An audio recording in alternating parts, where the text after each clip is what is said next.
A bit of a grace period. Good morning, everyone. We are delighted and we are excited to welcome you to this webinar about the International Financial Reportings for Not-for-Profits Organizations project, where we're going to be sharing with you what it is, basically, and how it is relevant for stakeholders all across, not just the Caribbean, though this is a Caribbean conversation this morning, but I want us to be very present to the fact that this is, in fact, a global initiative. This meeting is being hosted by JAMP, Jeanette Calder here from the Jamaica Accountability Meter Portal, and we're glad, really glad to be collaborating with IFR for NPO to ensure that all stakeholders are going to be aware of the first and foremost, the benefits of this project.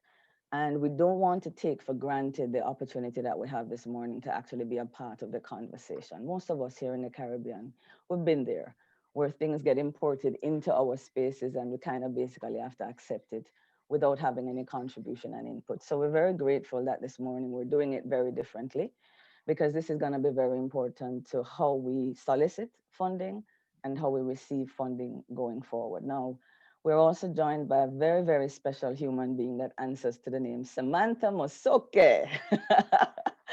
Hi, Sam. I'm going to be telling you a little bit more about Sam in a few minutes, but we have become dear special friends over the weeks, Sam, and months, and I'm going to miss you. I'm just going to say that straight up.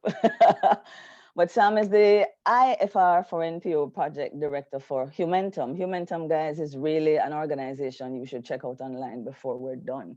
It's a non-profit, not-for-profit that works with humanitarian and development organizations like ours to really capacity build and help to build a little bit accountability, resilience, and capacity in the space. But before we get any further into this morning, I have a surprise guest for you, because it is really with some honor that I can say that with all projects of this kind, there's usually a hierarchy in an organization, different technical advisors, professional advisors, but there's an overarching steering group that is directing the governance of the project. And we have chairing the group none other than Jamaica's Auditor General, Mrs. Pamela Monroe Ellis. And she is here to welcome and share a little bit with us this morning before we go any further. So Mrs. Ellis, good morning to you. Good to have you. On mute here. Are you hearing me? Yes, we are indeed. Okay, great. So good morning. Thank you for that introduction, Jeanette. And I am really happy to be a part of this project. But let me begin really by congratulating Jeanette on the wonderful job of coordinating this workshop. And also to commend you, Jeanette, for answering the call to be Jamaica's country champion and coordinator for the Caribbean. I would say, and I know the area of financial reporting is not your forte, but you answered the call willingly. I did. With some reservation about financial reporting. I did. But I'm happy that you did. And I am too. I have in front of me here the list of participants. Now, I don't know if everyone is yet online, but the list that I have here, I've counted 41 participants. And I think this is just fantastic. Whether they are online or not, to gain this kind of interest in the subject of financial reporting is a success in itself. So I really want to congratulate both yourself and Sam, because I know a lot of work went into this. So I think you should feel very proud about what you've been able to achieve thus far. I'm also pleased to see the level of diversity, the representation here.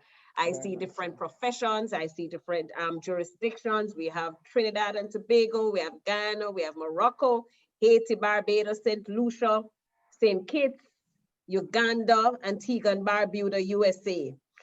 And I believe we're a small region in the scheme of things.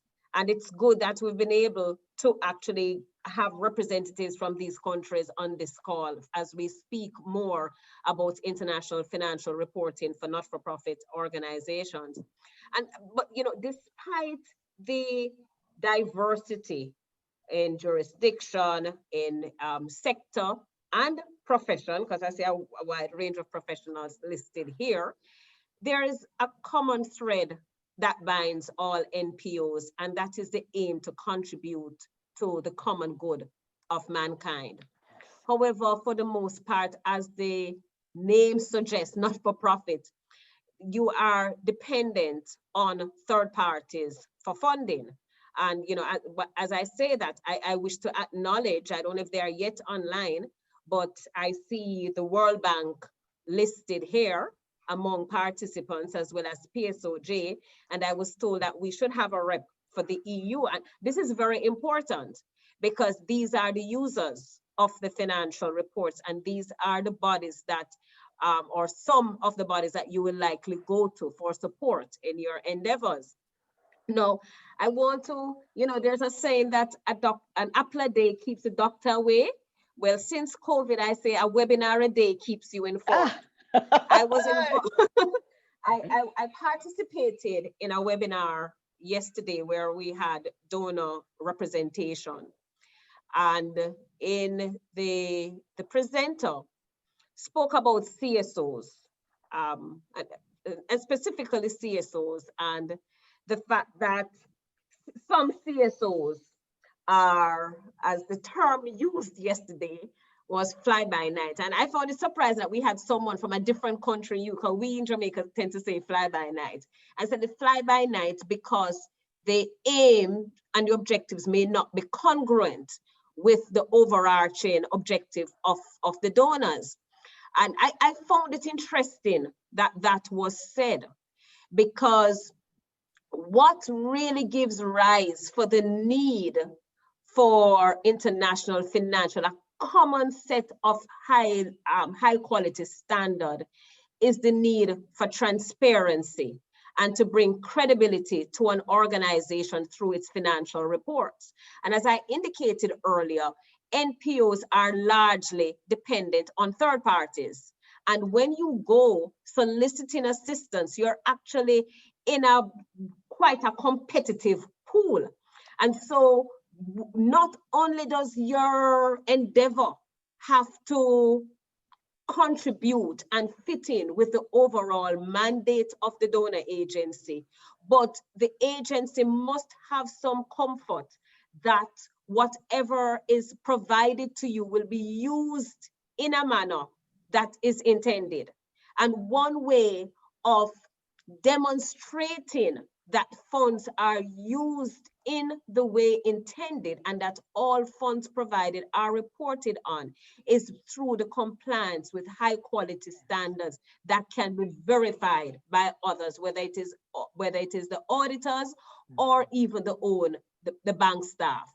And what we have had for many years is that we do have quite a number of diverse NPOs, but we do not have a common set of standard that actually guides those NPOs in producing financial reports and giving account for the use of the funds. That is what this project is aimed at achieving. And let me just answer, because the question may be asked, but there are other financial standards reporting framework that exists. There is the international standards used by accountants and that would have been adopted by Jamaica. But those standards are geared towards profit-making organizations. You have international public sector accounting standards that are geared towards public bodies. But the accounting, the use of funds and application of those funds tend to be a little unique for NPOs. And so we need standards that are relevant for the purposes of the users of those financial reports. And that's the whole purpose, I would say, of this project. And why I'm very happy to see that so many NPOs, and I see quite a large group of CSOs represented here, have actually accepted Jeanette's invitation to be a part of this workshop. Because you see, I always say that I have to ensure as Auditor General that my shop is operating well. Because while I critique others, I must be able to stand up to scrutiny. And I think it's Absolutely. the same for NPOs and CSOs as well as Absolutely. advocates. Especially as advocates, where you are championing, some of you are championing greater transparency and accountability from government. And as you do so, but to do so, you need support. So you Absolutely. also need to ensure that your shop is one that exudes transparency and that you too hold yourself accountable and others can hold you accountable for the funds that's vested in you. So I'm happy to see that we have this broad array of representation. And I do hope that we can take it further. There are many other countries that are actually having these workshops. So of course, I'm excited to know that Jamaica and the Caribbean, we are also leading the charge in this, that we are on this side of the world doing what is necessary. And I think it's also a good show. It's a good show and a good demonstration to the donor community that as CSOs and as NPOs, you are equally interested in actually holding yourself accountable and reporting in a way that is reflective of what is accepted internationally. So I do hope, unfortunately, I cannot remain in the workshop. I have another meeting to join now, but I do anticipate that it will be a productive workshop, and I'm sure it will be recorded. So it is being recorded actually.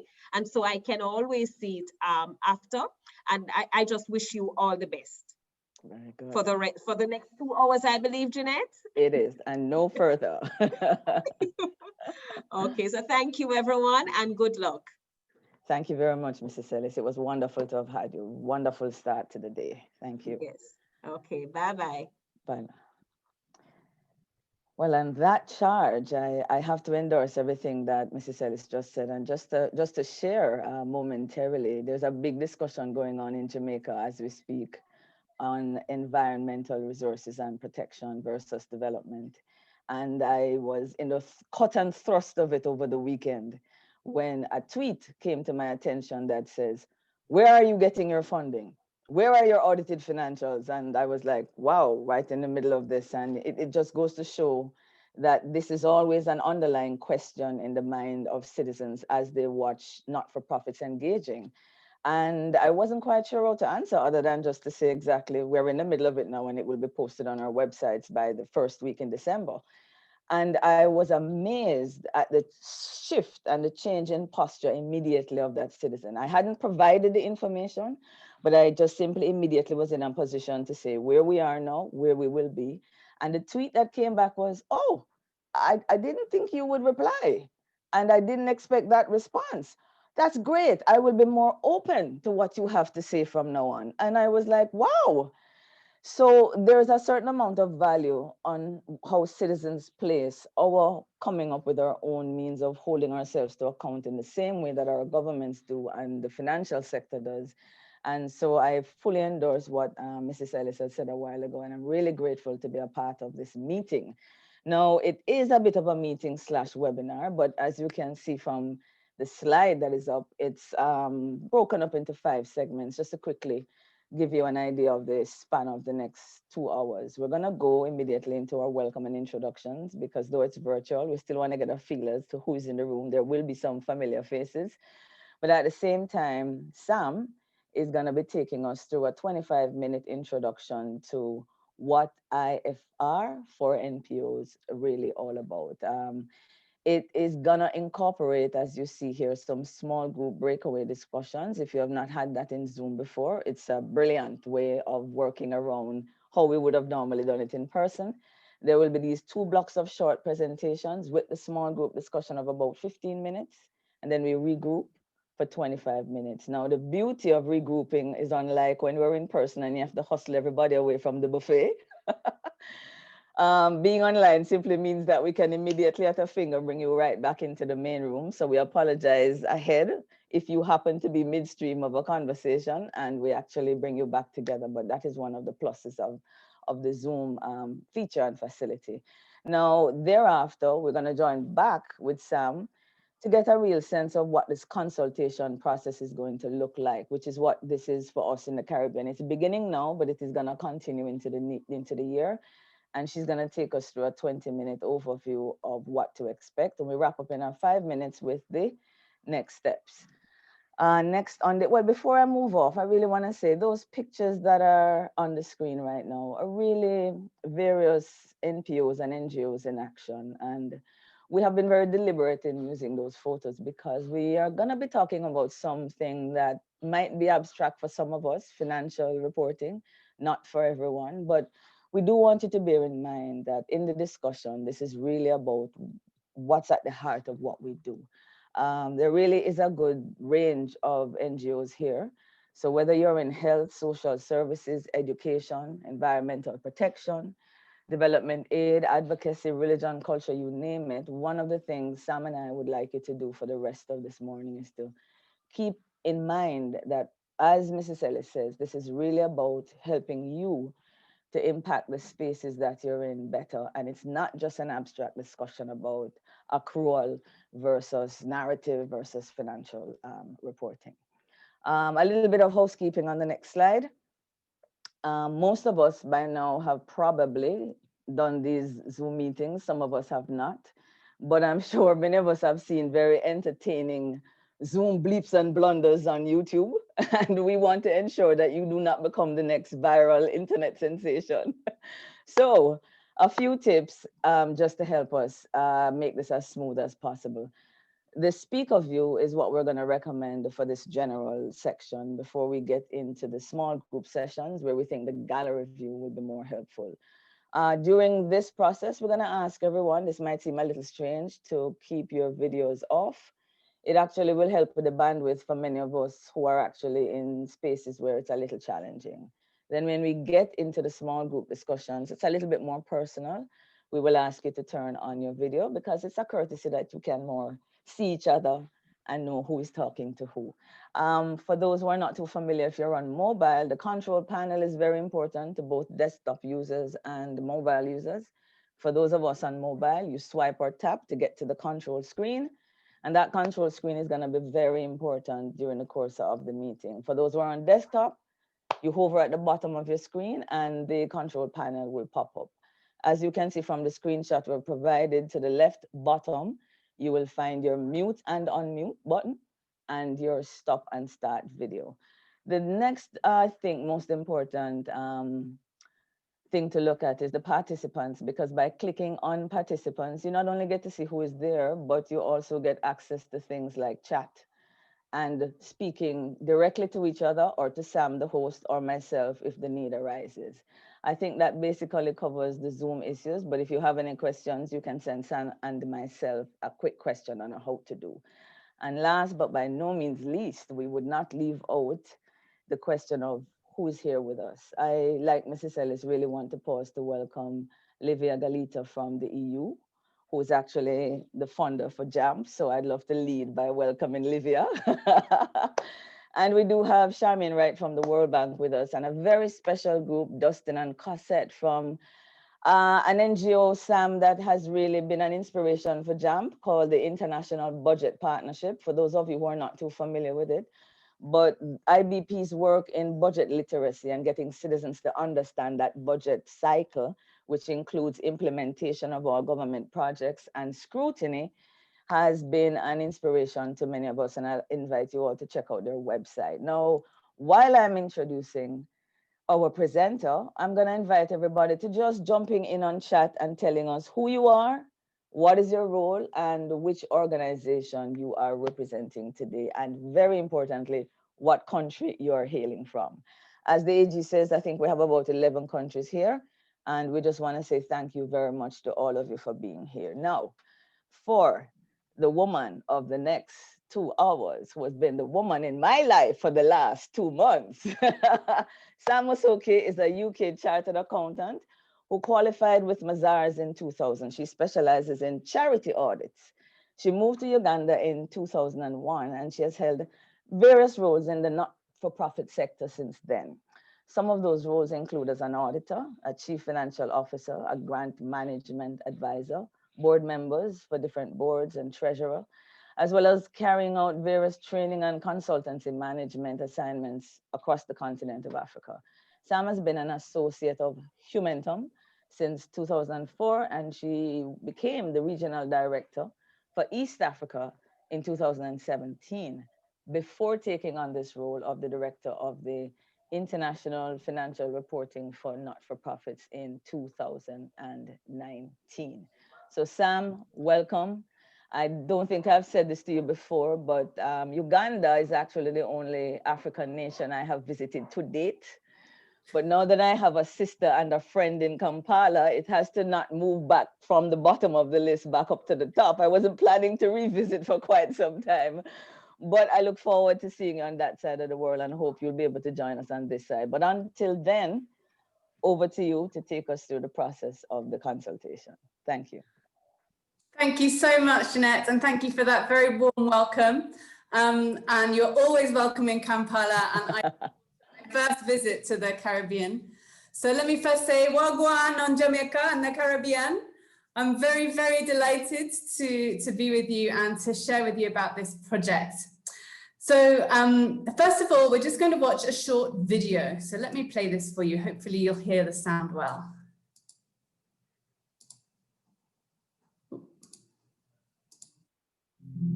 IFR for NPO is a 5-year initiative to develop the first ever internationally applicable financial reporting guidance for non-profit organisations.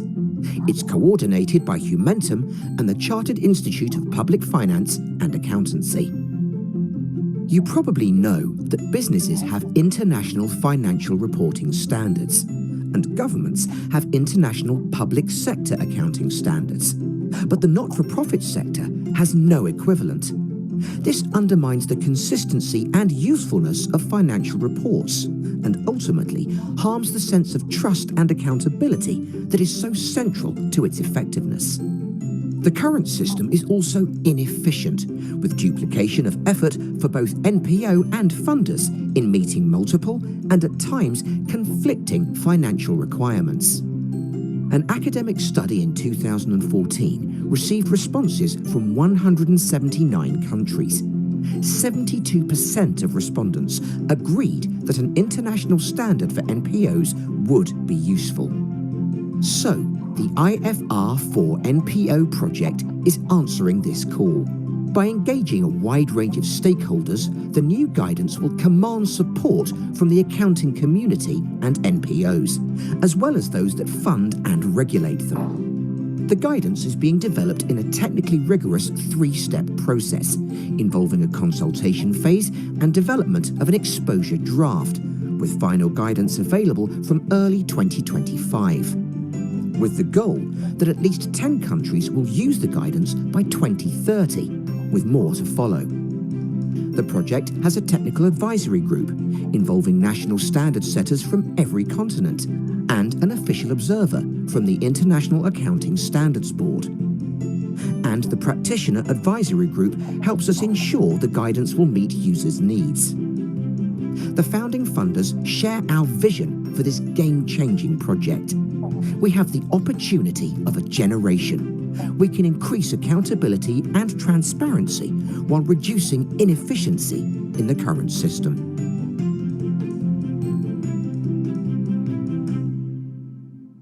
There we go. So I hope that's given you just a little sense of the scale and just how exciting and important this project is.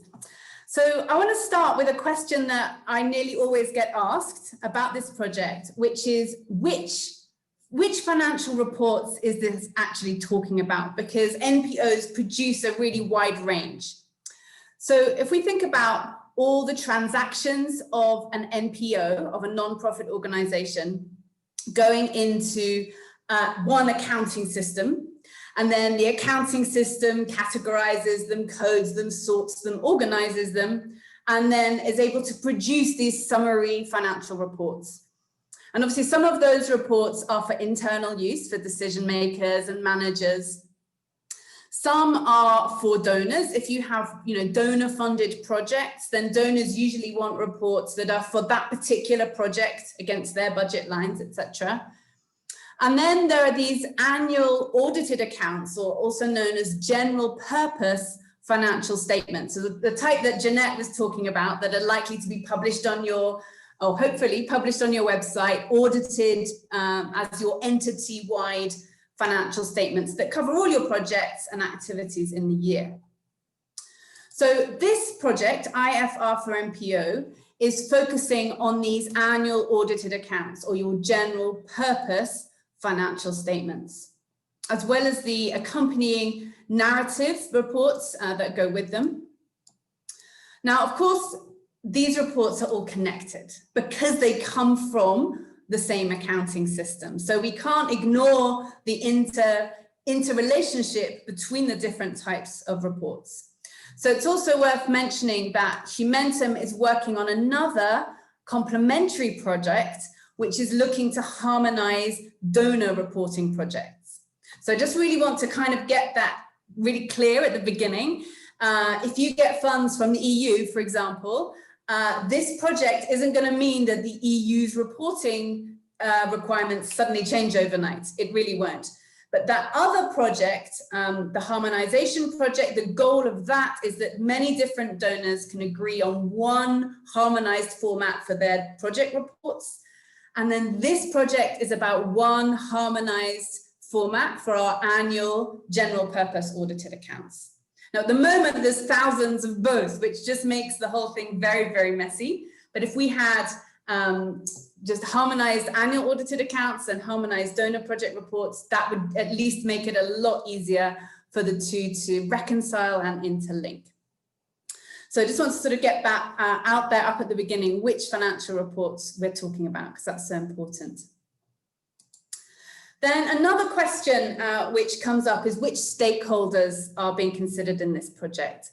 So I should say that really we're responding to the challenges as expressed by three broad groups of stakeholders.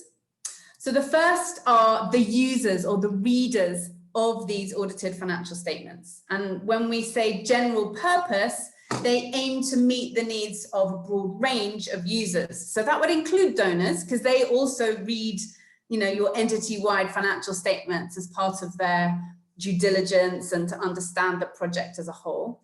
But it's also regulators, if you have to file annual accounts to keep your NPO status or your any tax advantages. Also, service users or your beneficiaries, the people that you serve, they would be interested, as Jeanette's example rightly shows. Clients, members, as well as the public and even banks. So if you want to open a bank account these days, there's quite a lot of know your customer regulations. Your audited accounts are one of the things they want to look at. There's a lot of collaboration. Marcia in the chat was saying we shouldn't be talking about competition, we collaborate. But if you're going to collaborate with another NPO partner, you want to understand their finances. It's a close relationship. So that's another way that they're shared. And also suppliers and staff. So these are general purpose, lots of different users. Now, within that group of users, large donors are obviously really influential because we produce these project reports for them. They have a big influence on the way our accounting systems are set up. And if we get sort of conflicts between the way that we have to do our donor reporting and the way we have to do our annual reporting, that causes problems for us on the ground. And I'm sure some of you can resonate with that challenge. So that's why we have a donor reference group to really have that close conversation with these donors. I know the EU is here, Charmaine. We're really glad if the EU would join the donor reference group. It's just getting going at the moment, and we're just at the stage of inviting the first 4 or 5 members. But the invitation is open. Maybe we can speak afterwards. So that's one group, the users of financial reports. Now, the second really important group of stakeholders are obviously the preparers, the NPOs themselves, who have to produce these financial reports. And, there are costs and benefits. The users might want the kitchen sink and a Christmas turkey, and the preparers say, well, actually, we've got to be realistic about what it's cost effective to produce. And there's going to be, balances to that. And then the third group are the auditors. people who provide assurance about whether the financial statements present a true and fair view. And auditors are really key because they're often at the front line, aren't they, of supporting NPOs to implement applicable standards. Who are you going to ask for professional advice? Your auditor. They're your closest professional sort of guidance. So we really want to keep them involved and engaged because they're really important stakeholders. Now, I should say, as a project, we don't represent any one particular group. We just want to develop guidance that, on average, can keep most people happy and meet the needs, and we balance the different needs of different groups. So that's the stakeholders. So let's have a look at what this project is actually going to deliver. What change do we want to bring about? So if we look at the current problems, and I hope some of these will resonate with your experience, many of these challenges expressed by all these different stakeholders stem from this core problem that there isn't an internationally applicable standard for how NPOs prepare their annual financial statements. Somebody in the chat mentioned earlier that they do use a non-profit layout for their accounts, which is fantastic. But there's no, so you use one layout and another organization might use a different layout, and something in another country or with a different audit firm or a different finance director will use something different. And it's that lack of consistency and agreement on what is best practice that can create problems. So when a country doesn't have its own national standards, which I'm guessing is the case for most of you, certainly the case for Uganda where I live, you get a lot of consistency even within the same country. If you say for larger international NGOs, if they've got offices in lots of different countries, that can be a real headache for consolidation. If one office has to comply with one national standard, another has a different one, and another one has no standards, then bringing those together into something meaningful can be very expensive. And the other thing that we're hearing from funders is that when they look at the financial statements of potential grantees, they look at your financial statements as part of their, do we want to fund you? But they find it really hard to find the information that they want and to assess financial capability or to understand the wider context for a particular project.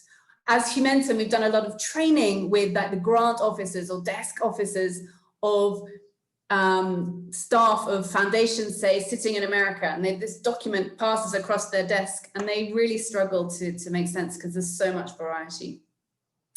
And what the impact of that is we get really expensive and often duplicative processes for due diligence, financial reporting and auditing, a lot of wastage, a lot of duplication, and yeah, very expensive. And so what we see is this ultimately this lack of clarity and consistency. What really damages is this transparency in the sector, this trust which we need to build in order to build that confidence and credibility.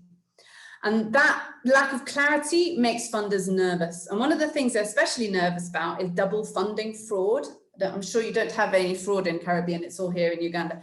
I didn't say that. But the double funding fraud is when one NPO might show one set of expenses or one activity that one donor is funding, and then the same activity gets funded by a second donor. So 2 lots of income for 1 lot of expenses. So that's really hard to spot at the moment with all this focus on donor project-based reporting. If it was more closely tied in with our entity-wide, that would be one problem that would be easier to fix. So what's the solution? What is it that we're actually offering and proposing with this project? So it's internationally applicable guidance for how nonprofits should prepare their annual general purpose financial reports. We'd like to call it a standard, but it won't really get the status of standard until lots of people are adopting it. So at the moment it's guidance, but you could think of it as like an international financial reporting standard for non-profit organizations. Now, it's really important to note that just like IFRS and IPSAS, it would be up to a particular country to decide whether to adopt or align to this guidance, and to also decide which NPOs within their jurisdiction would be required or allowed to follow it.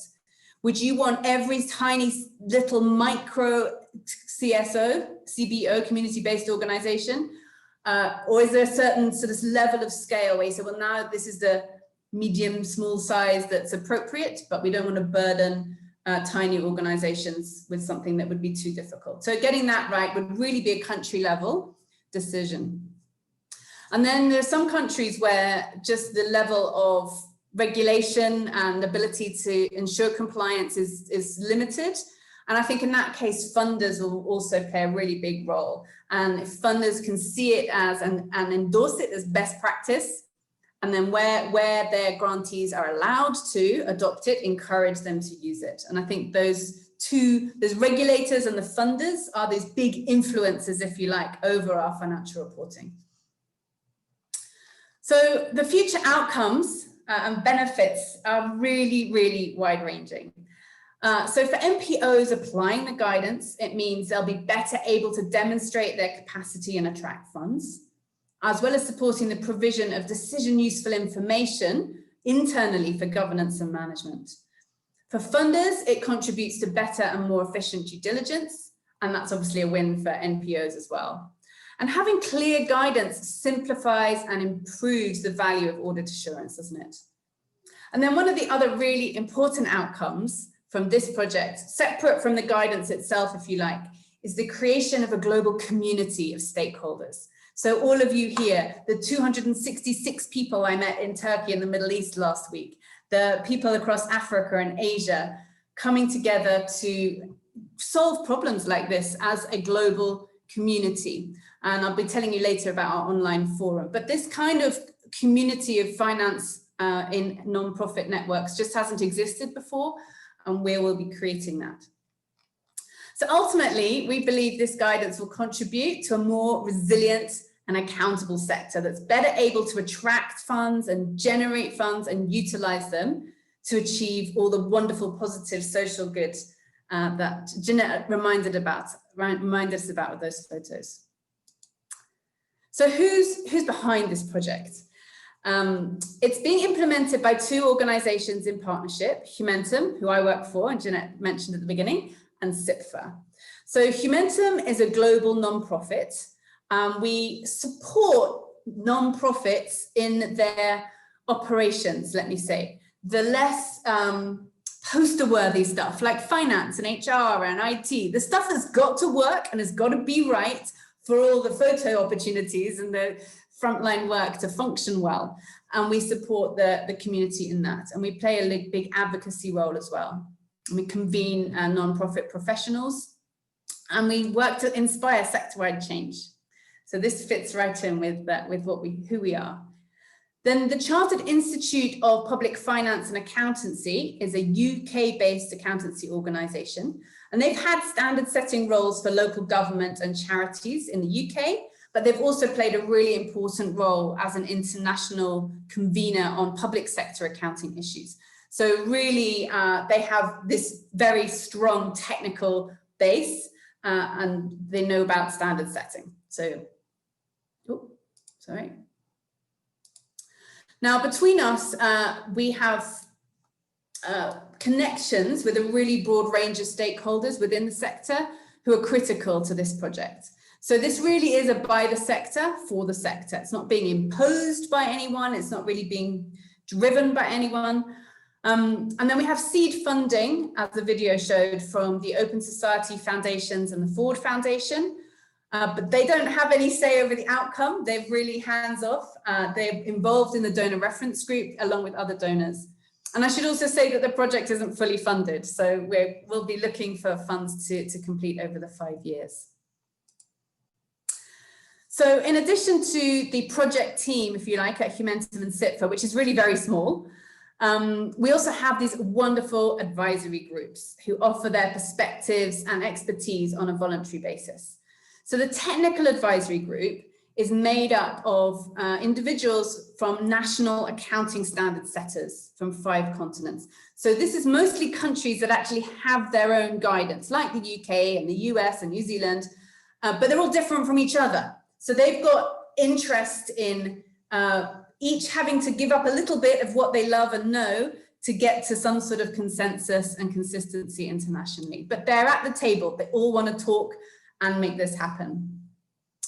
And as we mentioned in the video, there's an official observer from the IASB, the International Accounting Standards Board. So this is happening very much with their knowledge. They're not in the driving seat on it, but they're very much involved, and they have been advising us very nicely. It's been wonderful.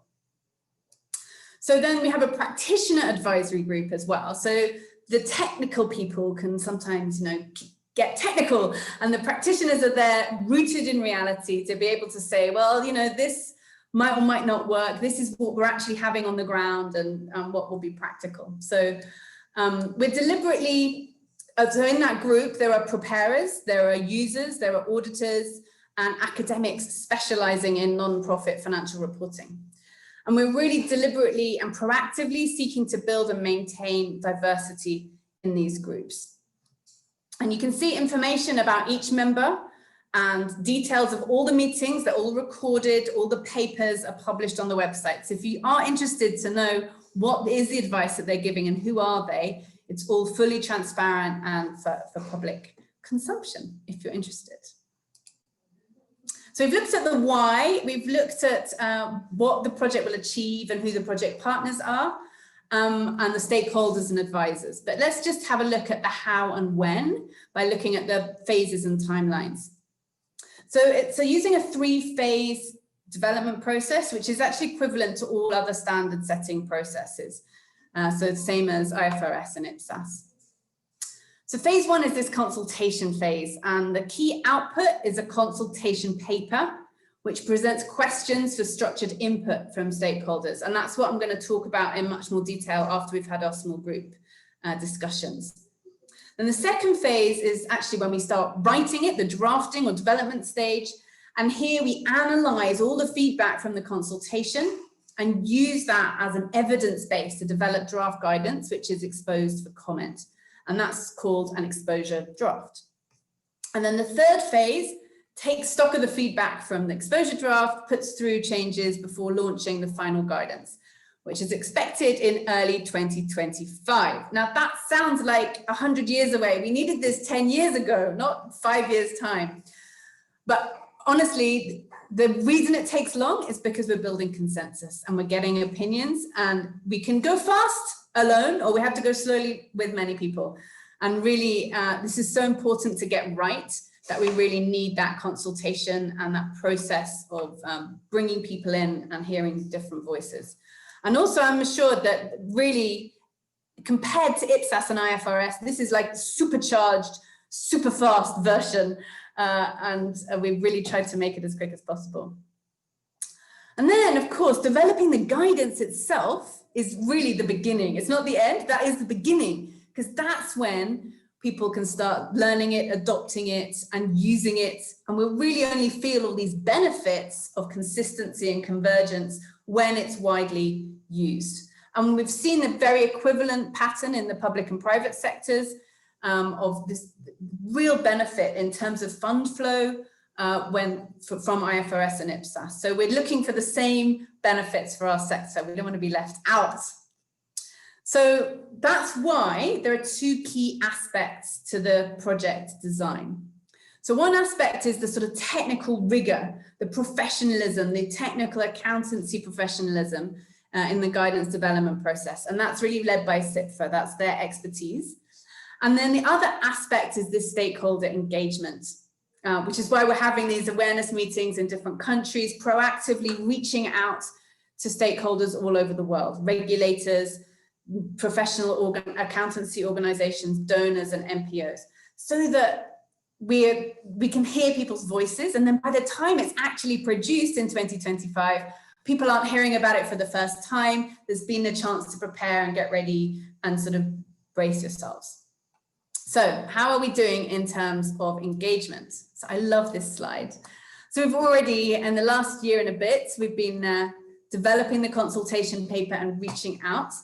And so the countries in blue, I think they're 97, I think it might be 98 or 99 as of this morning, are those where individuals have signed up and registered their interest in the project. And I'm sure some of you have signed up for the newsletter or the forum. And they include a really broad range of stakeholders, both international and local NPOs, their auditors, accountancy bodies, regulators, donors, and others. So we keep track of the range so that we don't get too heavily skewed in any one particular set of stakeholders. So the yellow flags here are the members of the Technical Advisory Group of National Accounting Setters. The purpley flags are the members of the Practitioner Advisory Group.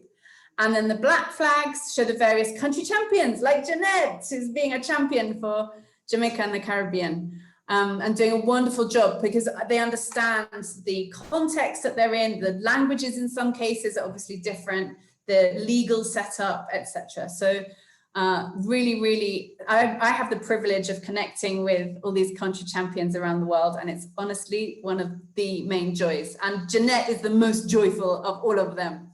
So I'm very privileged.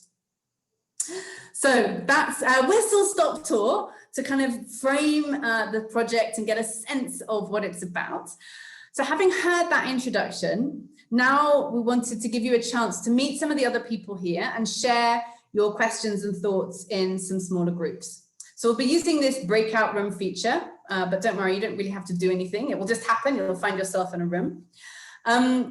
So the questions that I'd love you to discuss. So first of all, say hi, and then share any questions that have come to mind as you've been listening to this, but also just your comments and reactions. How do you feel about this? Is this a good thing? Is this ridiculously ambitious?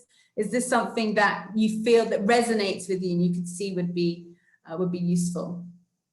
And then depending on the time, it'd be great to talk about some of the benefits that you can see as constituents in the Caribbean, but also what are some of the challenges that you can see even now that we need to overcome as a project. So then when we come back, it would be great if you could each group could appoint a spokesperson who can then just feedback some of the key ideas into the main group, and we can share the benefit. We are a little bit behind time, but I think 15, I'll give you 15 minutes if that's all right, because we can still come back and share as the big group. We're not so huge that it will be very difficult. So let me go to breakout rooms, and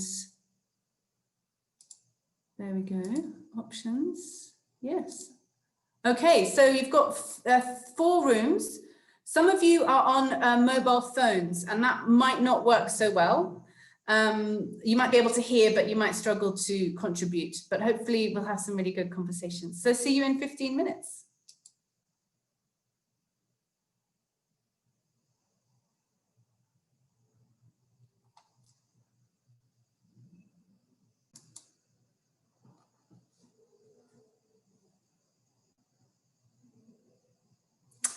Super, so welcome back everybody. Let me make sure you can unmute yourselves if you need to. How do I do that? Suddenly forgotten how to do it. Participants, invite. Allow participants to unmute themselves. You should be able to unmute yourself.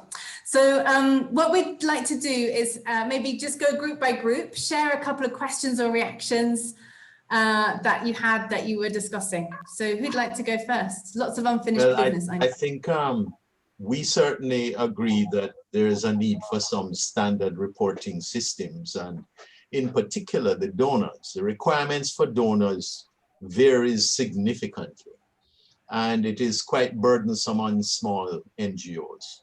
Several of the persons or the representatives in our group focused a lot of attention on that. The second thing is that if we can standardize the way that we report in terms of our financial statements, which will be similar to how, international private sector companies, etc., report, that will be fabulous. There's one thing that was being discussed when we kind of closed off quickly, is that the resources in many small NGOs does not allow for the employment of a high-level accountant within the organization. And my own experience with the 2 NGOs I work with is that sometimes, particularly in the beginnings of the organization, it may suit you to outsource by having an internal, kind of clerical type that puts together the documents and gives them to a accounting organization outside that actually prepares the monthly reports. And it works out to be far more economical, in my opinion, because you're not spending, you know, if you really want a good accountant, you have to be paying millions of dollars. Whereas you can get I somebody. wish, not quite millions, but a lot of money. Well, it depends on the currency you It use. depends on the currency. That's true. But the point is that I think there's a far more efficient way if you have somebody internally who packages things according to instructions from the external accountant, and the external accountant provides that service on the basis that they only do it, you know, maybe once a month. They take all the papers and give you your financial statements within a few days. Brilliant. Thank you so much, Robert. Those are such important observations. And I think you've touched on two really key things there. One is the biggest headache that's really felt is this issue with the donor reporting formats. That's the sort of the biggest headache that you feel every month. And in some senses, the donor reporting harmonization project is a bit waiting for this one. And part of the reason that each donor has created their own sets of formats is because there isn't a sort of international standard that people can refer to and go to. So in particular, the conversations around cash or accrual basis accounting and about how to classify expenses, expense classification. I think those two issues, if once they're resolved and we get some sort of consensus at the IFR for NPO project level, it will be much easier for donors to look at alignment and lining up behind that. At the moment, they've got nothing to line up to. So it's quite tricky. Absolutely hear you and what's really good is that from these awareness meetings that we're having, this is coming up time and time again. And when we go to the first donor reference group meeting will be in January, we can present this and we can say, this is not just us, we're hearing this from all these people in different countries. So thank you for sharing that, it's really important. Absolutely. And then the other thing you touched on was resources, especially for smaller and medium-sized nonprofits. And the goal for this project is not to produce some 2,000-page technical thing that only highly qualified accountants can interpret. That would be really counterproductive. We want to get something that is simple enough for your average small or medium-sized nonprofit that would cover the key guidance that they need without being excessively onerous. And I think that's where this consultation will be so important, because alternatives presented and you can say, well, no, that's too complicated for us, or this is going to be really important for our stakeholders to have this information. And to get that balance right is going to be, I think, one of the key challenges and opportunities for this project, to get something that's just the right level of technical to raise the bar enough that we get great professionalism without drowning already under-resourced organizations and excessive burdensome reporting requirements. So thank you so much. Is there another group that'd like to contribute reactions, questions, comments? Yes, good morning. I'm Diane from Jamaica, and my group had a mix of Caribbean nationals. One thing that was clear is that there are different size and NPOs that operates in these countries. Some they are so significant that they have to do a financial statement per donor. That was mentioned from one. So based on the amount of funding they get from that particular donor. So you will see where they have multiple financial statements annually to prepare, depending on the amount of funding they are able to access from different donors. Someone from Antigua did mention the fact that there is the OECS and someone else, and CARICOM, who, if they in particular do not adopt these standards that are being developed, that there may be a concern for some Eastern Caribbean states in adopting that. I think that was interesting, that those two organizations were mentioned as important. There are varying levels of accounting that is practiced. One organization, they say, while they are primarily funded by government, they have to do and they deal with persons. They don't deal with a total operational financial statement, but more so based on the inventory of person coming in, how persons come in and move out of that center. They keep an inventory and an amount per person to run that organization, kind of a way that they do there, but not a fulsome holistic picture of what it would take to run that organization. Did I miss out anything else? And of course, one organization from Dominica did mention that they have been doing it successfully, but they see this new process here as a role to strengthen the younger persons coming into these type of organizations.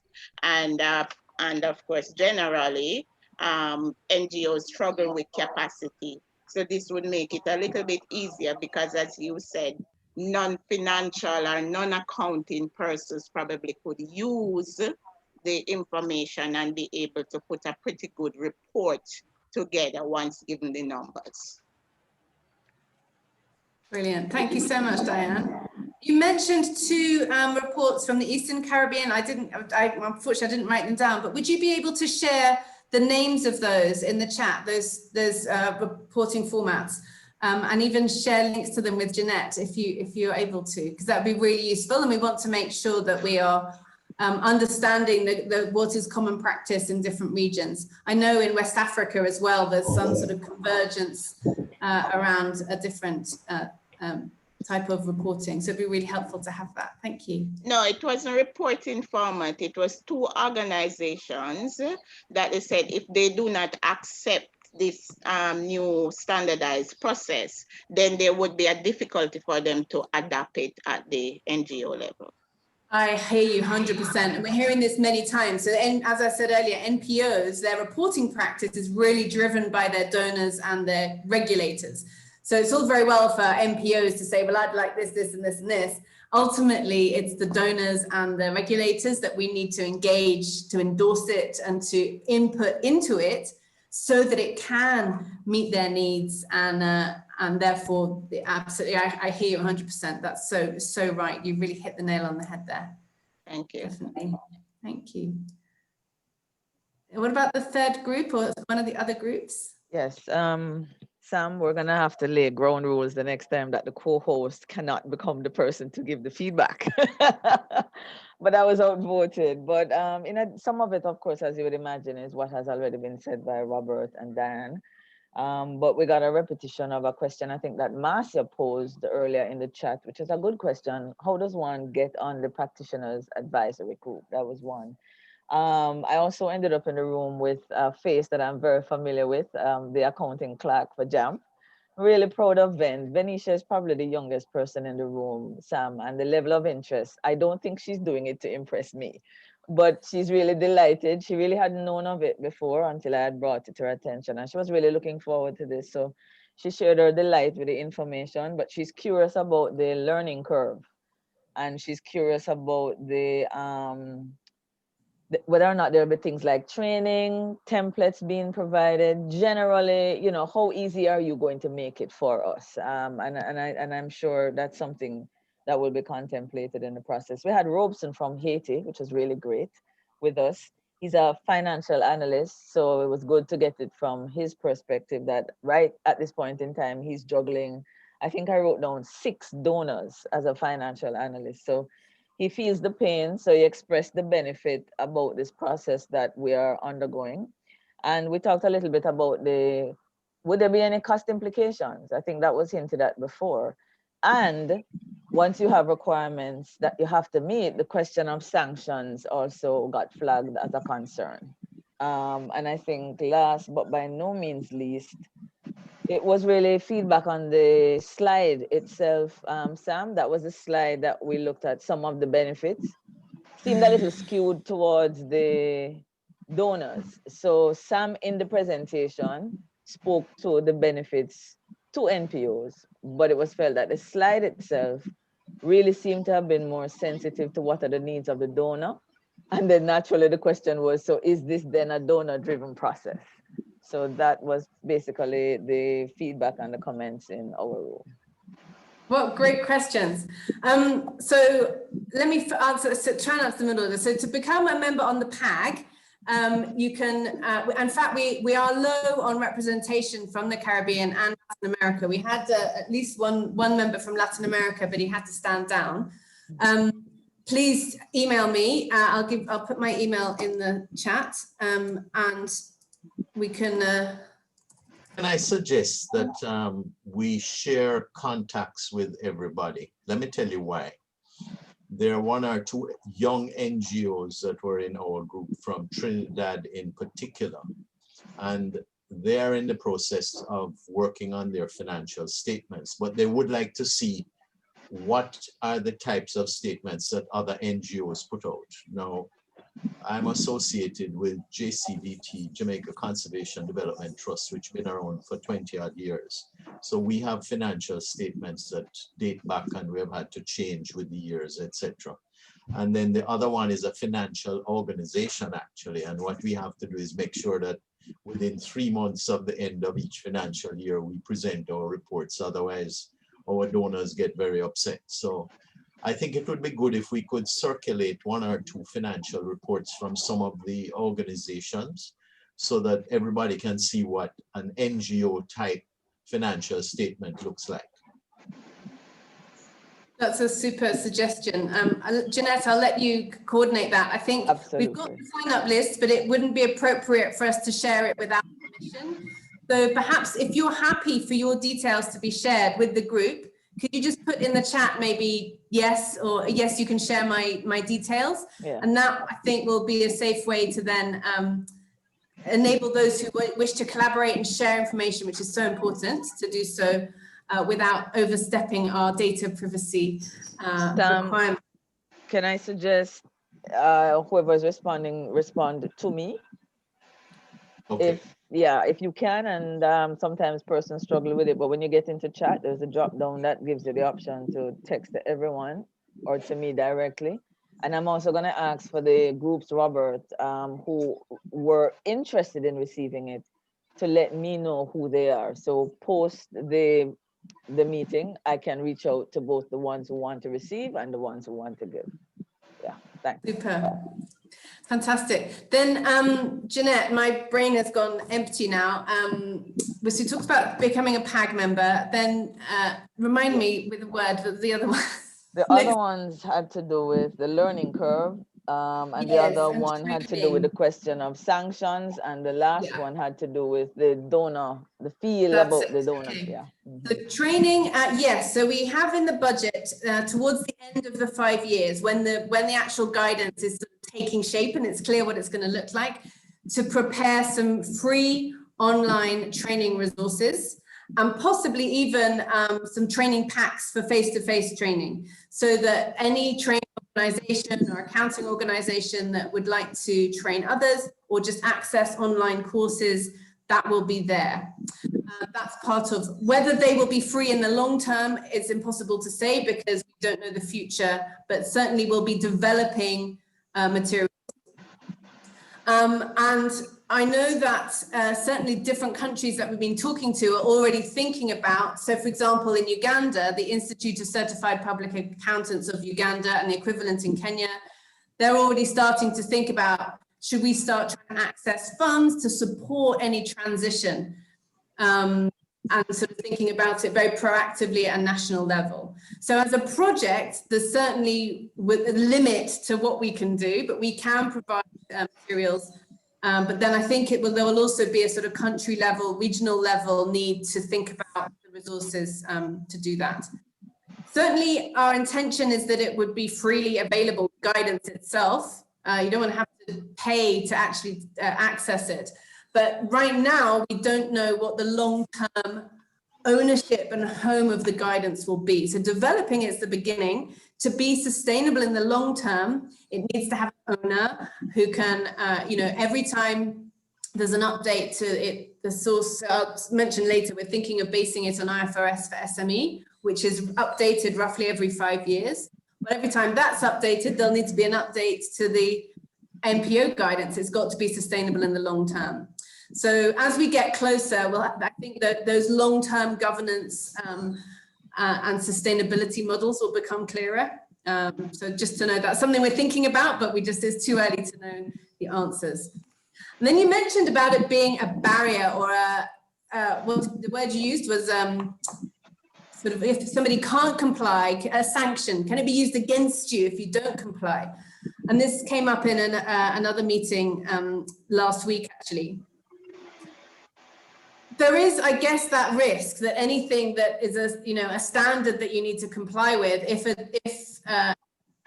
regulator or a donor says, well, we'd like financial reports in this way, and you don't comply, then you could be, I think that is a genuine risk. And therefore, I think it's so important that the bar is set at the right level.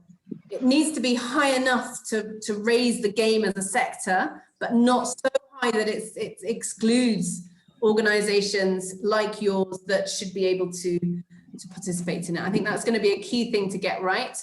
And that's why we'd love you to participate in the consultation process. And then the last one was, remind me the last one? We touched on the donors. Donors, is it donor driven?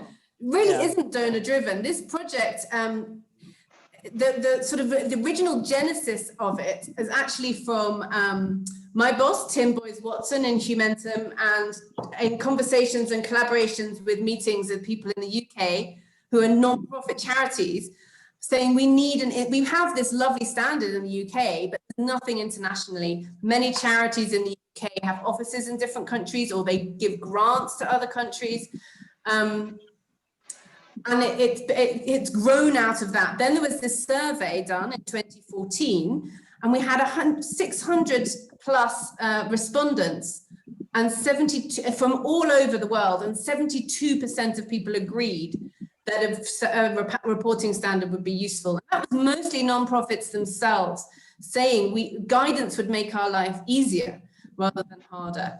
So it's not been driven by the donors. In fact, we're working really hard to make sure we are engaging the donors, because if we leave them out, it won't work. We need their buy-in for it to work. So it's not donor driven. It's just that their needs need to be considered to make the process effective. Great questions. I love it. So from our group, I don't think we selected someone to speak, but I have the experience. So I've been in some leadership capacity in an NGO in Jamaica for 30 years. And at one point, and we've had audited financial statements for most of that time. I think 4 years we didn't have, but from 4 years after we were formed, we've had them. And 1 year we did put them on the website in response to this, pressure from people in the public domain saying you yourself are not transparent.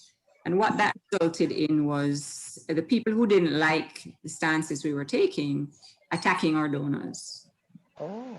So our financial statements state who our donors are, which is what they want to know. I mean, this has happened recently. Jeanette will know over an advocacy campaign that's happening right at this moment. Right. There are people saying who are funding these people who are speaking out. So that's what they want to know. They want to know two things. They want to know who funds you and how much money do you spend on staffing? Because the implication is, we are set up just as a sort of feeding tree for the people who work there, right?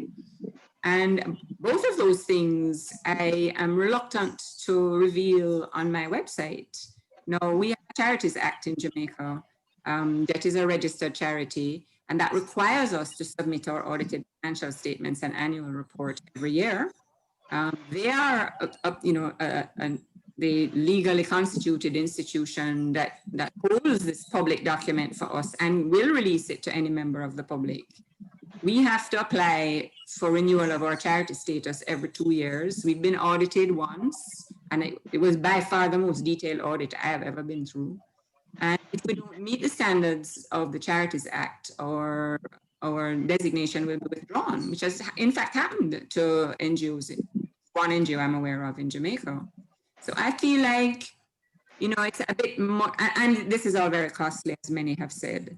I feel like it's a bit of a high bar to clear, that I might have to meet not just the legal standards that are in Jamaica, which rise under 2 different statutes, but some new set of and the requirements of whatever, 7 or 8 different donors at any given point in time, and then a new set of standards imposed elsewhere.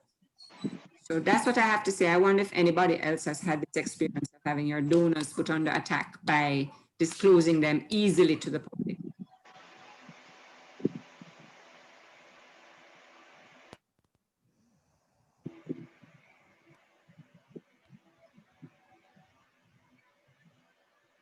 I'm not hearing anyone come up, but I'm sure that that's a really important reality, isn't it? And certainly there are advantages and costs to increase transparency, aren't there? And it does, you know, you think of organizations that are challenging the government or trying to change behavioral ways of thinking, and they can be very unpopular. So I do think, you know, there is definitely something to be talked through at country level, at regional level there, and engaging your regulator at national level is also so important. I think Robert is actually raising his hand, Sam. Yes, Robert, would you like to come in? Sure. Oh, sorry, I wasn't raising. I'm happy to come in, but I wasn't actually raising my hand. I was scratching the back of my head. There are 2 Roberts. Robert it's actually Stevens. Robert Stevens. Thanks, Robert. You're muted, Robert. I'm going to invite everybody to unmute. So you should be able to just press unmute. Yeah. All right, yeah. Yes, come in. That point raised there by, who was it, Diana? Diana. Mm-hmm. One of the things that we are conscious of is that when you have a government in place that does not like criticism, I mean, I don't think many of us in the Caribbean are like, you know, in the United States where you get fired. But there is discrimination and there is blackballing, if you will, of organizations and the funding if you are not keeping in line with what the government wants. And I mean, we're facing a situation right now in one of the NGOs I represent, where our budget, which used to be supported by government to about 25%, because we manage a protected area on behalf of the government. We just got notice that it's going to be reduced. And one of the things that you wonder about, I'm not accusing anybody or anything, but you know, it's just a question of, we were significantly in the press last year because of certain things that were being attempted in terms of the properties that we oversee, and we objected to it. And you know, you wonder about the connections of these things, and sometimes you try to be transparent, you try to release everything about where your donors are, but if people are going to hold it against you, it's really not good. So this is something that I think Diana raised it, and I agree. It's a serious consideration. I'm mostly talking about private sector donors though, Robert. I mean, before COVID, and because you're 30 years old, we've had a very varied, you know, donor pool. But before COVID, at this time, our largest donor was the state, was the government. But we also have about 50 private sector donors who give us, you know, their sort of annual fees that are important, unrestricted funding for us. And it was those people that our detractors went after, you know. Right. And private sector donor, they're like, well, why do I need this harassment? You know, if this is not going to, why am I supporting this organization? I'm supporting them, hopefully because I somewhat support their goals and objectives, but also because I think it's going to reflect well on me. Right. If it reflects badly on me, I'm not doing it. Right. Yeah. point well Correct, taken. correct, totally agree. Could I bring this back to two really key things for how this project links in with this really important conversation. So one is the guidance that we're developing is separate from any requirement to publish. So just because the guidance exists and an organization follows the guidance, that's separate to any decision or requirement to publish and share accounts. Okay, so just to separate those two a little bit. And then one of the topics that's up for discussion will be around income and disclosures. What kinds of disclosures would be helpful and what might not be helpful? The guidance doesn't exist yet, and it certainly doesn't say you need to disclose the name of every donor that's given you money. That would be a really important discussion and debate, and what is the appropriate level of transparency that gives people confidence without so much that it's actually going to put us at risk, or as you say, our donors at risk. Yeah. So I think that this is really important. These kinds of conversations is why it's so important that we have this arena and this ability to hear different voices. So it's been really, really helpful. I've taken that very much to heart. Yeah, very much so. Yeah. I wonder, is there a fourth group? I'm also watching the clock, and I'd love to be able to share with you about this consultation process and how it works. So Jeanette, I don't know how you feel about this, but my feeling is that if there are additional comments, and we didn't even really touch on the benefits and challenges, some of them have kind of, but it'd be lovely if you could share those in the chat, because we really want to hear them. I'd love to share with you about how to participate in the consultation process. Is that all right, Jeanette? If we Perfectly. And I'll be making note as they drop them in the chat. Okay. So, oh, that's not right. I want to share my screen here.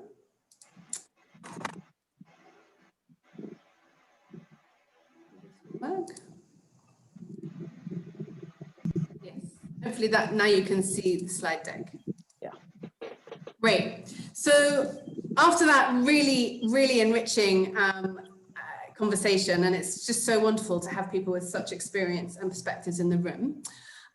But hopefully we just want to give you a closer look at this consultation phase and the consultation process that we launched in January next year. Who should participate and why? What does the consultation process look like? What is in this consultation paper, and how practically do we make sure our voices can be heard? So in terms of who, everyone here is invited to participate. We're particularly interested to hear from these people who have so much influence over NPO's reporting requirements. So regulators and donors, really important to hear from them, because if they don't accept it, then it won't float. But also obviously NPOs as preparers, as we've been hearing in that conversation, so important. And then auditors, because they see a lot of a range of different realities and have got some really good perspectives. So why? I think, if we don't get input from the Caribbean, then the cultural context that you've just been explaining won't be reflected. So it's really, really important that we hear those different perspectives. And then the needs of different types of stakeholders. So if NPOs don't contribute, we might hear from donors and regulators, but we won't hear the voices of NPOs. So whichever stakeholder you are, whichever type of stakeholder you represent, we need to make sure those voices are heard. So it's a real opportunity to shape the future. So if we get this right, and it's a guidance that's the right level and fit for purpose, future generations will look back and thank us. And if we get it wrong and it's excessive in one way or the other, we don't want that to be a problem. So we've got the real opportunity to shape the future in the way that we want to create it. And then the last one really is about credibility for the project and the guidance itself. So if we get 1,000+ responses from 150 countries, that gives credibility to moving forward for raising funds for the project, and also just for adoption. So if there's a seriousness and an engagement from a really wide section of the community, that shows that it's got some credibility as a guidance. And we're taking account of lots of different views. So lots of good reasons for you and your colleagues to participate. So what does it actually look like? So the consultation process is shaped by this document called the consultation paper. It's still in the final stages. Well, we've pretty much finished. It's around 200 pages. So I just want to get a sense of how it's structured. So after the executive summary, there's an introduction which sets out the objectives of the project and explains who should respond to the consultation paper and how. And that's kind of short, essential reading. And then the bulk of the paper and all the questions that we're looking for your feedback on are in these two main sections, part 1 and part 2. So we're just going to look at those in a bit more depth shortly. And then there's some supplementary information provided to give more context. There's annexes showing which financial reporting standards take which views on different aspects, which countries treat things in different ways. So there's lots of technical annexes for those that want to look at them. And then there's a glossary, because there's the same term can mean different things in different places. I heard somebody use the word unrestricted, restricted, designated. What do these terms, fund accounting, what do these terms mean? They might have one meaning in one country and another thing elsewhere. So the glossary isn't saying this is now what this term means for the world. It's just saying when we've used this term, this is what we mean by it for the sake of clarity and communication. So that's the sort of overall shape. So then what kind of feedback are we requesting? So part 1 of the consultation paper is about these sort of framework level, landscape level issues, like how to describe non-profit organizations and who are their stakeholders. So it's written in plain English and it's pitched to be accessible to a really broad audience of stakeholders interested in financial reporting, not just limited to accountants. Then each chapter presents a sort of proposal and ends with a request for general matters for comment. So you're invited to comment on the general level matters presented in the chapter. And these questions usually take the form, do you agree with the proposal? If not, why not? So in this sense, it's open. You can share whatever you want to say, but it's also structured. And you kind of need to have read the chapter to be able to submit a comment on it. Now, part 2 then is about specific accounting issues, like when to recognize grant income or whether to disclose gifts in kind or donors, how to measure inventory that doesn't have a sale value, things like that. So it's more technical. It's written in plain English, but it's pitched to be accessible to a slightly more technical audience, at least familiar with accounting and language. So in this part 2, each section describes the issue. What's the problem? Why is this a challenge? And then presents some alternative treatments, which might be to do with recognition or measurement or disclosure, presentation, all the sorts of different elements of financial reporting. And then each section ends with a request for specific matters for comment. So what are your comments on the specific matters presented in this section? But generally, these questions take the form, do you agree with the description, the analysis, the way that we presented this issue? Is there something we've missed? And then, do you agree with the alternatives that we've presented? Are they the right alternatives? Is there another one that we haven't thought of? If not, why not? And then, which alternative would you prefer and why? So again, it's necessary to have read the chapter, the sections and the alternatives before you can meaningfully submit a response. But what that does is it provides the project with really structured responses, which we can analyze by region, by stakeholder group, by different sort of dynamics to help us get a really rich understanding of what people's opinions are. So let's take a little deeper look into part 1. I should say that these are based on the current draft, which, as I say, is nearly final, but until it's published, anything could change, but on that basis. So part 1 is these high-level issues. So chapter 1 is all about which organizations would be considered non-profit organizations for the purposes of this guidance. Is it just those that have grants? What about, you talked about an organization that gets paid per service delivery? And kind of selling a service to the government, are they included? What about churches or religious organizations? What about membership organizations? Are they included? What about a non-profit that has a income generating or profit generating element to it, like maybe some shops or something. So it gets quite complicated at the edges. And so the chapter's really setting out our proposals. We come up with some broad characteristics. Say if you broadly these describe the MPO, then this guidance would be applicable in whole or in part. So the question is, do you agree? Have we got these broad characteristics right? If not, why not? Which alternative characteristics would you propose and why? And you can kind of stress test it against your own organization and the ones you're familiar with. Is it clear, if I apply this to myself, is it clear whether or not this guidance applies to me? So then chapter 2 of the part 1 is all about who the external stakeholders or the users of the financial reports are and what are their information needs. So it presents some proposals and then asks, do you agree? So here it says, do you agree that external stakeholders require information about the MPO's achievement of objectives, actual social impact, if you like, economy and efficiency, compliance with restrictions and regulations, and longer-term financial health? Are these the right things? Are these the sorts of things that users are looking for in the financial statements? Do you agree? If not, why not? What alternative areas would you propose and why?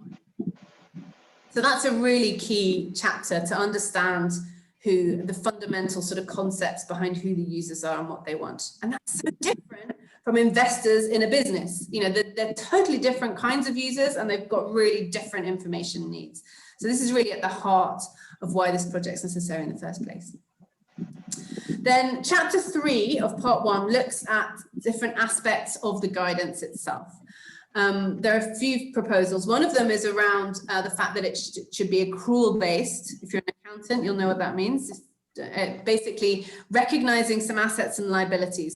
The case that there are real advantages to recognizing some assets and liabilities, to understanding what you own and what you owe, for future planning, for transparency, all sorts of things. And yet we know that a number of donors require reporting on a cash basis. So that there is right there, you've got a pretty big clash just in, in chapter 3. So the question is, what challenges, if any, do you foresee if the guidance is accrual based? Indicate what other approaches might meet the guidance objectives and why. And again, we're looking here for anything that people want to say, but it'll be really interesting to get feedback that says, well, if we do this, which might give useful information, it will conflict with our donor reporting requirements. And that then gives us a basis for trying to reconcile those different needs. The chapter 4 then is about the existing financial reporting frameworks. So firstly, it makes a case that this guidance should draw on or be based initially on an existing international framework. Oh, power's gone. And we don't need to, we can't just start with a completely blank piece of paper and write from scratch. You know, we need, there's a number of aspects of accounting that are already standard in the world, and we don't need to reinvent the wheel. We just need to make the wheel fit our bus. So it sets out some criteria for evaluating the usefulness of existing standards. The 3 existing standards basically are IFRS, IPSAS, and IFRS for SME, for small and medium entities. None of them is perfect. None of them is exactly what we would want as our ideal starting point. So we've selected some criteria to say, well, what is it that would make our perfect starting point, and which one scores highest and why? So we're just asking your opinion. Do you agree with the criteria that have been used to assess the suitability? If not, why not? What other criteria could be used and why? Do you agree with our scoring and our choice? And then all of this is kind of leading through to chapter 5, which is the proposed model for developing the guidance. So we're actually we're proposing that we use IFRS for SME, the International Financial Reporting for Small and Medium Entities Standard, as a foundational framework. And there's various reasons why we suggest that, even though it's not ideal. But then we would also draw on, as needed, if we needed specific guidance, we could draw on full IFRS or IPSAS, or even some of the national guidance that exists. So we don't have to create anything from scratch. We're just custom making something that works for us using mostly what's already been developed around the world. So that gives you a snapshot of part 1. That's 5 chapters with 2 to 4 questions per chapter, structured and yet open. So I hope that gives you a feel for the types of comments and questions. And hopefully you're also thinking, I have opinions about this. I have a strong opinion I would like to share about some of these questions. Great, that's what we want to hear. So let's have a quick look at part 2 then. So part 2 takes a deeper dive into like some more knotty specific accounting issues. And again, this is what's in the draft as we currently have it. So the types of issues that the practitioner and technical advisory groups have been discussing are things like, how should the financial statements be presented? I mean, do you have columns where you're unrestricted and you're restricted? Do you want to separate that? Or how are you going to present that in a way that's clear, too much information? What should be included in the narrative reports? How can we get a stronger linkage between what the numbers say and the impact that we're actually creating in the world? And at the moment, they're sometimes a bit divorced. Is there a way that we can strengthen that with some narrative reporting? How should expenses be classified? We talked about this earlier. This is going to be really key for getting some alignment with donor reporting. Should we do things by nature or by function? What's going to be useful? What do users want? And what is going to be meaningful as well? Because sometimes users misinterpret or use these numbers against us, like, well, you're spending too much on overheads. Well, if I don't have a decent accounting function, I can't be accountable and prevent fraud and things like that. So sometimes there's a really interesting dynamic there. And we want to present these numbers in a way that limit the risk of misinterpretation and those kind of unhelpful conversations. At the same time, we need to be transparent and open. So that's going to be a really interesting discussion there. And then things like how to recognize income, how to measure income. Do we want to disclose in-kind donations or services in kind? What's the best way to treat that? That shows the kind of superpower that nonprofits have, that they're able to get people, because people believe what you're doing and buy into it. You're able to get assets and time donated. That's a superpower, and that should be recognized and part of how you can show how brilliant you are. But then what's the best way to do that meaningfully without being too subjective and difficult and time consuming? And you can see that on the right hand side as well, fundraising costs. How do we recognize it when we make grants?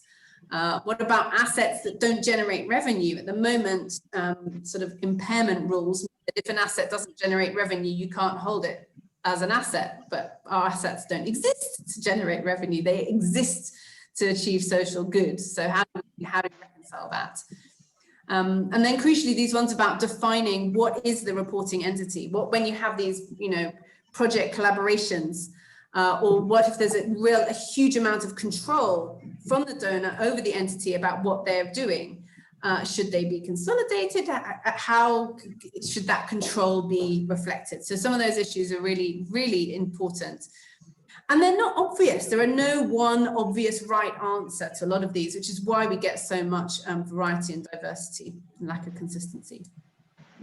You can see these are a little bit more technical in nature, but the principle in each section of part 2 is the same. It sort of presents the issue and some of the nuts and bolts of it and some of the challenges, presents some alternatives for what we might put into the guidance, and asks for your opinion, which alternative do you prefer.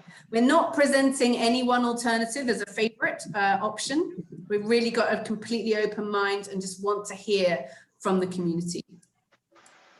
We plan to hold webinars on each of these issues so that you can really kind of, engage with them more actively than just reading a document. So that will come up early next year. So we've looked at kind of the structure and the kinds of questions. Hopefully by now you're feeling that you would like to share your opinions and your perspectives. So the question really is just how. So we're working to make it as easy as possible for stakeholders to share their views. If you'd like to just respond to the general level matters in part 1, or one particular chapter in part 1 and not to others, that's fine. If you want to have an opinion on expenditure classification, but nothing much to say about inventory, that's fine. So you can respond to the bits that you've got opinions on, which is great. And then when we launch the consultation paper, which will be on the 28th of January, we'll share a lot of detailed information there, but the main place will be the website, and there'll be various options depending on the kind of stakeholder that you are and what you prefer, really. There'll be an online survey, there'll be a Word document template that you can download, and then and other options like letters for those that are really used to responding to consultations like this. And there'll be videos to show exactly how to do that, to try and make it as user-friendly as possible. The other thing we are hoping to do, we're planning to do, is regional virtual roundtables between March to May. So these will probably be 4 hours long, sort of with breaks, but really get a really important group of stakeholders. They might be invitation only, or to really make sure we get the key players in, with some spaces left for open as well. So we'll be looking to work with Jeanette and Pamela, Mrs. Ellis, I should say, on making sure that we get the right people around the table and a good mix of views in those round tables. So that's kind of it about how to engage. My key message, the one thing I want you to go away with, is please take this opportunity to use your voice and shape the future, so that we get something, guidance that's really fit for purpose and really meets your needs. So I think with that, let me hand back to Jeanette. Wow, thanks a lot, Sam. I am unmuted, right? Yep, we can hear you. Fantastic. Sam, I've been really associated with this project for quite a while. I thought I had learned quite a bit, but just sitting in today was extraordinarily useful. It was really great to get the feedback and to be in a space where there are more than Jamaicans. I really, really, really love when we have the entire Caribbean represented in conversations like this. So we want to thank you for what you have shared with us so far.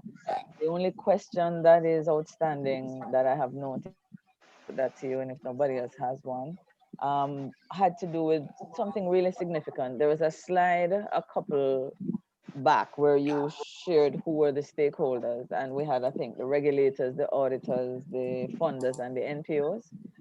And there was an observation by one of the attendees that regulators are government, but there is a need to get buy-in from government. And when I believe when they shared that, they didn't mean the regulators, they really do mean the political space. There is, in our country, and I think the person who shared this is actually having the experience of it now. I'm not as yet, and some NGOs are not, but certainly this not-for-profit is feeling the pressure from government to change how they are reporting. And they are anticipating that that is only going to increase.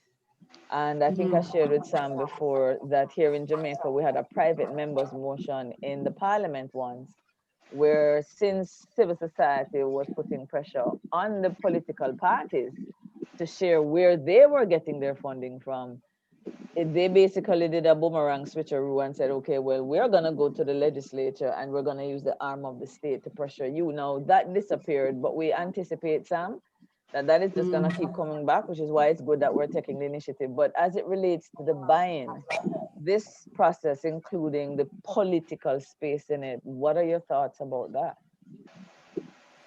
Well, it does really vary by country and region, doesn't it? I know certainly for Africa, for example, we're looking to work with the probably EcoBank and the Pan-African Federation of Accountants to convene a meeting specifically for regulators who, in most African countries, as you say, are an arm of government. They're the ones that sort of have this oversight of the nonprofits. And as you say, there's in some countries, there's this closing space, and they're trying to actually use regulation to limit what NPOs can do. And there's a sense of threat, and it's not an easy relationship. And I obviously don't know the situation in the Caribbean very well, but certainly in Africa, that's a dynamic that we're feeling. Some countries more than others. And I know in India, they've just, their regulator has just issued a very unpopular new set of regulations and reporting requirements that are going to make their lives very difficult. And what we're seeing through this process is that it's also enabling nonprofits to come together and kind of lobby together collaboratively and collaborate. Right. So I don't think we should pretend that this is all going to be neat and nice and lovey-dovey friendly all the way through. It isn't. There are definitely conflicting sort of voices in this.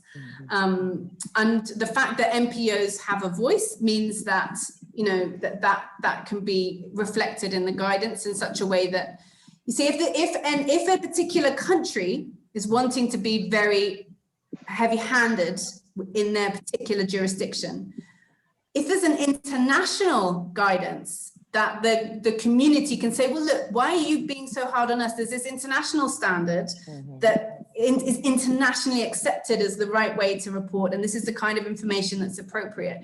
Actually, I think it could really help. And we've been hearing that from stakeholders in Africa. But there is no one, I wouldn't like to pretend there's a magic bullet, you know, magic answer to that. Somebody had their hand raised. Would you like to come in?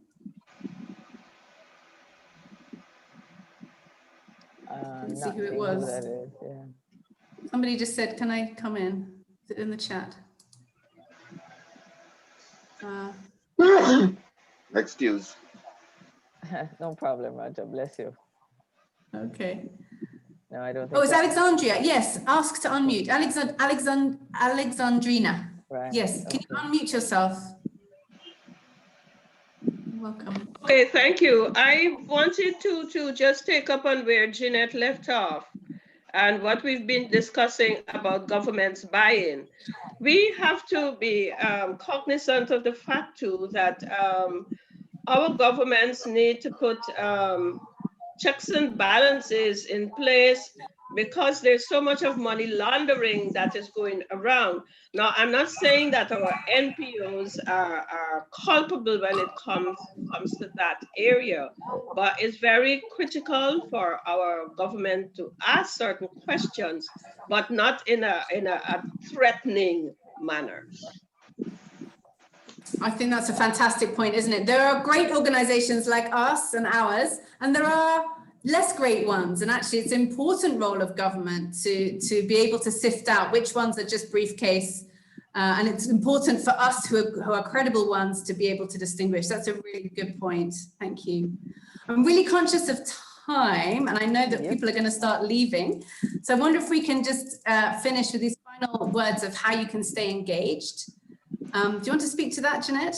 Sure. Well, I'd just like to share with you guys about an online forum for the entire project, the whole IFNR for NPO community. It's really the perfect place for us to continue exactly what Sam and I have been doing here today. Ask questions, discuss. If you think I'm enjoying the time with the Caribbean, you know, neighbors, which I really have, then can you imagine when we really expand this globally? So this is exactly where it is. You can see on the screen there, I think Sam would have it up, the community forum. At the top, if you just follow the instructions, create the account, get posting. There are two general spaces, one for more broader issues, more in line with today's kind of conversation. But then for the more technical, on the accounting issues, persons like Robeson from Haiti and Venetia, the others, that would be a space where you can jump into the kind of stuff that you won't find Jeanette there at all. So it's the perfect place to keep in touch, and we just want to encourage you guys. For the extreme right, it's the tag members, that's more private. So I'll be looking out for you in that space, and I'm sure Sam will be in there to help you out with some of the other questions that haven't been raised here today. The next steps, beautiful. As it says right there, we have a newsletter. We want you to visit the website, and we have social media. Sam, I tell you the truth, I have not been really involved in LinkedIn until you came along. So I am now discovering how much more LinkedIn has grown beyond what I understood it to be. So please subscribe. It's a bi-monthly newsletter. And remember, that's not twice a month. We're not trying to spam you. It's every other month. We want you to keep abreast of the developments, and we want to make sure that you're going to be invited and know when things are happening so you can continue to participate in the process. So follow us on social media, tweet, retweet, whatever it is, but rest assured that we will be sending you an email after this It's an evaluation because we really want to understand, you know, after you've left, you've thought about this a little bit, some things we didn't address, some things you would have liked to, how much you understood what we had to say, how clear were the slides. We're going to send that to you as well as a link to this slide deck that Sam presented so you can digest things a little bit more. And very importantly, the meeting recording. Not only are we going to send you the recording, but for those who are interested, all these recordings are loaded up to the website. So if you feel inclined, you can also see what the discussions were like for the other consultations across the world. We're going to collate into an email, summarize all the questions today, all the benefits and challenges identified. And as always, Sam, looking at it contextually, we will share with you in that email what are the next steps going to be for the Caribbean. Right, back over to you, Sam. Brilliant. Well, it just, for me, really to say thank you so much for showing up. There's so much on. You've taken 2 hours out of your morning.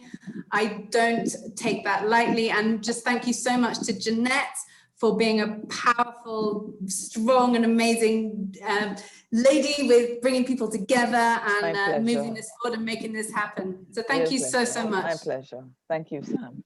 Bye, everyone. Bye-bye. Bye. Bye. Bye.